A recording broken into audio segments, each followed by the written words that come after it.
Olá para todo mundo, eu sou a Aline e esse aqui é o meu canal, o Aline e os Livros. Hoje então a gente vai continuar a nossa conversa sobre esse livro aqui, O Vulgo Grace, da Margaret Atwood. Retomando um pouco então do que a gente já vinha conversando no último vídeo, aliás, se você ainda não assistiu a ele, eu vou deixar o link aqui em cima. O livro então é bastante extenso, são 503 páginas, divididas em 15 capítulos.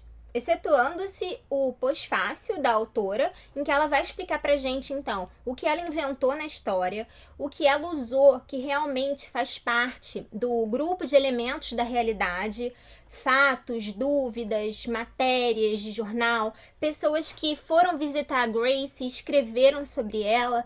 Então, ela esmiuça e explica tudo. Aqueles aspectos sobre os quais pairaram alguma dúvida, ela diz que se permitiu então inventar, se permitiu criar uma ficção, criar um desfecho para a história da Grace. Eu também já havia falado para vocês a importância desses vários aspectos sobre os quais a narrativa é contada. Tem um narrador imparcial, na verdade ele não é um narrador imparcial, ele é um narrador invisível, mas é impressionante como ele conta os acontecimentos da vida do Dr. Jordan, que é então um médico, um personagem que é criado aqui na história. Ele vai ser, digamos assim, o psicanalista da Grace. E é a ele que ela vai então contar tudo de que ela se lembra, reconstituindo toda a vida dela. E a vida dela realmente vale a pena acompanhar através desse livro, uma vida de fôlego. Impressionante o quanto que ela viveu em 16 anos. Mas essas vozes que vão narrando, elas se alternam. Mas boa parte do livro é contado pela perspectiva da Grace.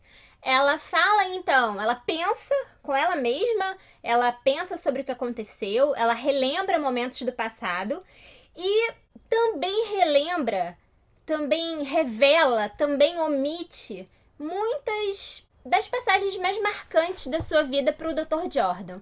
O interessante é que cada vez que ele vai visitá-la, ele leva uma fruta, leva um objeto que tenha relação com o solo, com raízes, com porão, para ver se ela realmente se lembra do que aconteceu. Porque o porão foi um dos lugares onde aconteceu o assassinato de uma dessas vítimas, da Nancy Montgomery, que era a governanta da casa do Thomas Kinnear. Então, ele faz esse tipo de jogo interpretativo com ela, ele tenta, então, a partir daí, depreender muitas coisas da história dela e tenta provocar ali, alfinetar aquele inconsciente que ele acredita que está mais ou menos latente.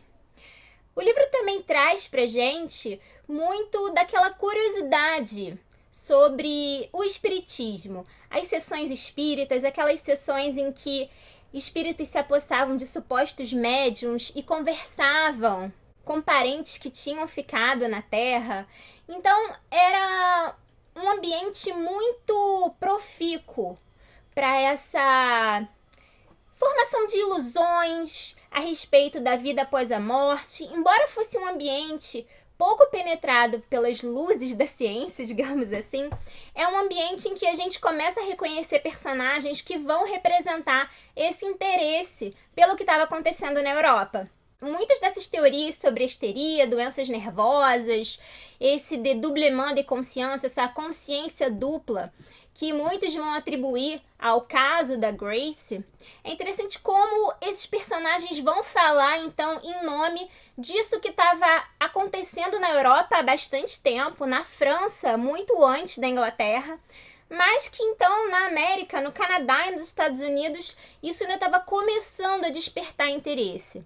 Não é à toa que o Jordan, então, vai para lá estudar o caso dessa famosa assassina, porque ele tem a ideia de construir um manicômio particular, um manicômio privado, e ele tem a ideia de fazer fortuna através disso. É interessante como muitas das passagens em que a Grace está falando, eu me lembrei da personagem do conto da Aya. Essa questão do questionamento sobre a própria condição, sobre o próprio lugar onde elas estão, onde a Grace está, onde a personagem do conto da Aya está, eu consigo reconhecer uma semelhança, um ponto de encontro entre as duas vozes. São mulheres ali aprisionadas que, de certo modo, esperam alguma coisa. Vivem num desalento, mas, de certo modo, lá no fundo, elas esperam alguma mudança da condição que elas têm na vida. E o mais interessante é como a gente vai sendo cutucado ao longo da narrativa e a gente lê como se estivesse lendo um romance policial. Porque em muitos momentos a gente é levado a questionar o real interesse de determinados personagens pelo caso da Grace. A gente sabe que houve uma série de assinaturas numa petição enviada ao governador, ao diretor da prisão, ao ministro da Justiça, para que ele então conceda uma espécie de perdão a Grace, que ela possa ser libertada. E nessa época, então, em que a gente se encontra nesses acontecimentos, é o ano de 1859, 16 anos depois da prisão da Grace. Então a gente vai conhecer esse doutor e a gente vai conhecer ali aquela sociedade em formação. Aquela sociedade, então, vai ser o berço de toda a história, de toda a tentativa de reconstituir o passado da personagem e também de fazer uma historicização da época. A Guerra de Secessão, enfim, uma série de questões políticas e históricas que eram muito importantes na época. Mas a gente é levado a interpretar tudo isso como um romance policial também, porque é como se a autora deixasse na gente essa semente da dúvida e, ao mesmo tempo, a semente da esperança de que a gente conseguiria, ao final, descobrir se a Grace era ou não era culpada. Mas o fato é que, assim como na história real, como existe esse enigma, não se sabe se ela matou ou não matou essa governanta ou o patrão dela, a dúvida também permanece na ficção. E é interessante como a Margaret Atwood, ela tá mais interessada em colocar, então, a personagem numa espécie de apoteose. Ela faz, então, com que o relato da Grace, todos os 29 anos que ela vai passar na penitenciária, embora ela possa frequentar a casa do governador, ela possa fazer uma série de coisas que aproximam de um certo contato com pessoas que não são presidiárias, ela vai ficar confinada e depois ela vai conseguir obter, então, uma espécie de perdão. E a filha, então, do novo diretor da prisão, ela vai ajudar a Grace a ir embora, a ir para os Estados Unidos. E lá a Grace vai tentar, então, retomar a sua vida. Na história real, os registros da Grace desaparecem assim que ela chega nos Estados Unidos. Só existem 2 registros e a Grace vira fumaça, não se sabe mais dela. Não se sabe mais sobre o caso, nem o que aconteceu com ela. Mas a Margaret Atwood decide dar um final bem impressionante para a história. Então, ela não está muito preocupada com o que realmente aconteceu naquele porão. Se a Grace matou ou não matou, se ela foi a grande mentora do crime, se ela foi mais uma vítima arrastada por esse McDermott. Ela está mais preocupada em fazer com que a personagem acerte contas com o seu passado e que tenha uma possibilidade de futuro. Ela está mais preocupada em fazer com que a Grace tenha uma espécie de redenção. Então a Grace da nossa história, ela vai sair da prisão ajudada pela filha do novo governador. Então ela vai de trem até os Estados Unidos e lá ela vai reencontrar um personagem do tempo em que ela viveu na casa desse homem que foi assassinado, Thomas Kinnear. Ela vai encontrar o Jamie Walsh, um menininho, 1 ano mais novo que ela, que tinha, então, a pretensão de se casar com ela um dia. Ela vai, então, reencontrar esse menino, que na verdade é um homem, já tem a idade dela, 46, 47 anos. E o interessante é que tudo isso a gente vai conhecer através de uma carta que a Grace vai endereçar ao Dr. Jordan. A gente vai ter uma interrupção brusca nessas sessões de psicanálise que o Jordan faz com a Grace. Ele vai se ver motivado a sair daquele lugar, a ir embora do Canadá. Ele vai para os Estados Unidos, depois ele vai para a Europa. Então, a vida dele vai sofrer uma série de mudanças. A gente também, em um determinado momento, vai perder toda a possibilidade de ter notícias desse personagem, que realmente foi um personagem criado pela Atwood. Ele não existiu na história real da Grace. Ou talvez ele seja uma soma de pequenas falas, de pequenos ruídos, de pequenos personagens que cercaram a vida da Grace e que acompanharam, de certo modo, as dúvidas sobre a sua inocência ou a sua culpa. Mas é muito bonita a forma como a Atwood então escreve essa carta, dando voz a Grace, e ela relata tudo que ela sente, ela desabafa, ela conta todas as impressões dela, como o mundo é estranho para ela, como ela tem medo de andar de trem, como ela mal conseguia subir os degraus entre a plataforma e o trem.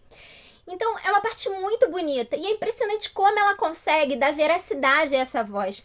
É como se a gente estivesse vendo a personagem passando por tudo aquilo. É impressionante. E quando ela escreve as cartas para o Dr. Jordan, a gente consegue perceber essa redenção do feminino, essa redenção que a personagem da Grace encontra. Culpada ou inocente, esses 30 anos quase que ela passou na prisão realmente acabaram. E ela então tem uma possibilidade de futuro se casando com esse personagem do Jamie Walsh, esse menino com quem ela trabalhou há muitas e muitas décadas. Eu achei brilhante o livro.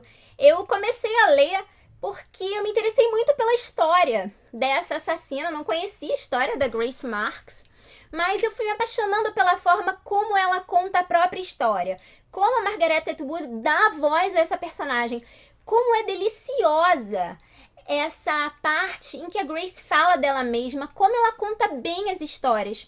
Parecem aquelas pessoas mais humildes que vivem no interior, que contam a sua vida, que não necessariamente usam palavras rebuscadas, mas que contam de uma forma tão fascinante, tão interessante, que a gente pode ficar ali sentado, ouvindo horas e horas. Essa impressão que eu tive do relato da Grace, dos pensamentos dela, da forma como ela se dirige ao Dr. Jordan, a forma como ela escreve a ele muito tempo depois. Essa impressão que eu tive de alguém que está contando e que conta de uma forma tão bonita que é impossível fechar o livro.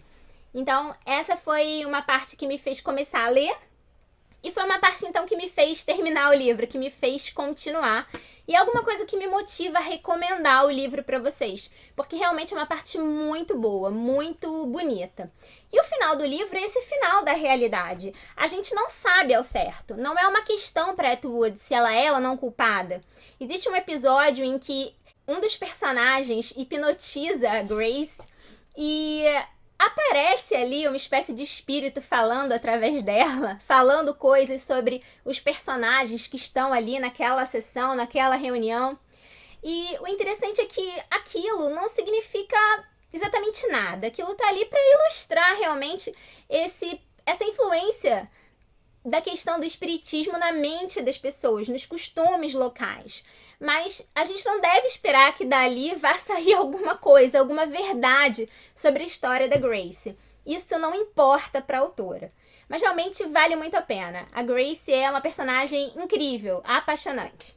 Bom, esse foi então o vídeo 2 e eu finalizo aqui as minhas observações sobre esse romance vulgo Grace. Espero que vocês tenham gostado desse vídeo. Se você ainda não é inscrito aqui, não deixe de se inscrever no canal, de dar um like nesse vídeo, de compartilhar. E eu vejo vocês então na minha próxima aventura literária. Tchau!